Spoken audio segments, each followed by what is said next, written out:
I've been doing a bit more to the H bow, and well, you can sort of see what I've been doing. I've cobbled together this rig. I've tied the two ends of the bow together at each end, or the two ends of the two bows, spaced them at the middle.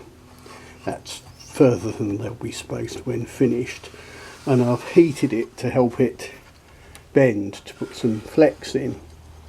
And I started by heating the far end, and of course as they relaxed they bowed out considerably and left that end close together. So while I heated that end, I had to pull this end back in a little bit using this big old, lovely big old wooden clamp that someone rescued for me. It was going to end up on a skip, so I refurbished it. And my inertial flattening device, which is sometimes known as a brick. So if we take all that off,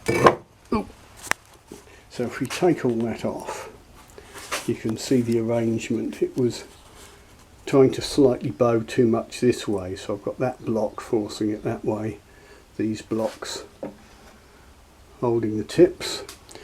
And now if I unclamp it all, we'll see what's happened, if anything. Working with my left hand only, because I'm holding the camera in my right. I could really do with a glamorous assistant, but I'll have to make do with my hand. There's a joke there somewhere, isn't there? You can write your own jokes, boys and girls. Right, so that's it. Now it'll be interesting to see if I remove the centre section, how much flex is stayed in there and how much springs out. Oh, that's actually pretty good. That's probably more gap than I really need, but I'll lose a bit of gap when I flatten these inner faces of the knocks and glue them together and make one big knock.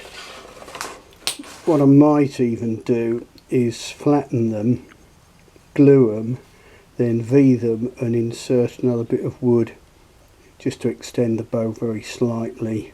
That's all sort of fine detail. You can see I've basically got some progress. I've tried to tiller the other bow roughly, but I just couldn't be asked to get into great detail, because I think once they're together like this, they should be acting in unison. I'm not quite sure how the tillering will go. It'll be interesting. The odd thing about miniatures is, you know, people look at miniatures and say, oh, that's incredible, fine detailed work, that must tons and tons of work in it. Well, no, there's actually less work in a miniature because you're physically removing less wood, but it has to be precise, because if you make an error of, say, take a millimetre too much off, it will make a lot more difference on a miniature than it would do on a great big thick war bow. So it's strange, the work has to be a bit more precise and careful, but there's not actually so much of it. And in this case I'm not even being precise and careful, I'm just roughing it out, cobbling it together just to see how the concept works. Oh, the other thing I've done is that knot in the middle I patched in a similar way to how I plugged the little knot at the end. The reason for that is because I narrowed this face a bit, took some off this edge, and because I'm putting in that sideways bend, I didn't want it to crack there or whatever. Yeah, so that's coming along. Right, the game plan to tidy up the knocks is to insert my 1-inch block there and clamp it.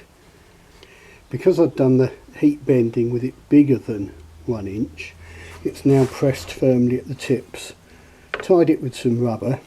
What I'll do is I'll run that through the bandsaw, which should in theory create a nice flat face to glue, because at the moment you can see there's a nasty gap and it's not at all parallel. So we'll do that and have a shufting out. You could hear the bandsaw. Of course, as the bandsaw passes through, it keeps clamping together, and you know, you get a slightly weird effect. But if I unstrap it I should have a relatively clean face, which can then be, you know, glued. What I'll probably do, I'll glue it. I may then V in a little extension bit, and I can always bind it round with linen thread and then touch low viscosity super glue onto the linen thread, and it soaks in, it wicks into the thread and forms a very hard binding. The alternative is sinew. That, you know, a lot of people work with sinew, but it's messy stuff to work with, and linen thread and super glue is a lot quicker and slicker. Right, I should do the same thing at the other end and then report back. Right, that's got that done, and I've just tidied up where I'd sawn on the belt sander. A spot of Titebond 3. Other glues are also available. It's just quick and convenient. I had some lying around and I don't need to mix it up like I do Cascamite.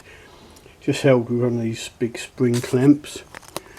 I've used my big wooden clamp because it's nice, and also it's got nice big flat jaws to hold this in position. I didn't want to glue this block in because that's just a spacer for now. And the same at that end with copious amounts of glue, because that'll all get, you know, cleaned off and tidied up, and I may splice bits in or whatever. But you can see that's a good deal of progress for today. Yeah, I'm quite excited about that. I think having it bowed out like that and the single string will work well, because I don't much like making strings. So yeah, I'm pleased with that. I don't know if it'll all explode, but yeah, I'm quite hopeful. I'll probably go easy on the draw length initially, just to see how it shoots. There you go.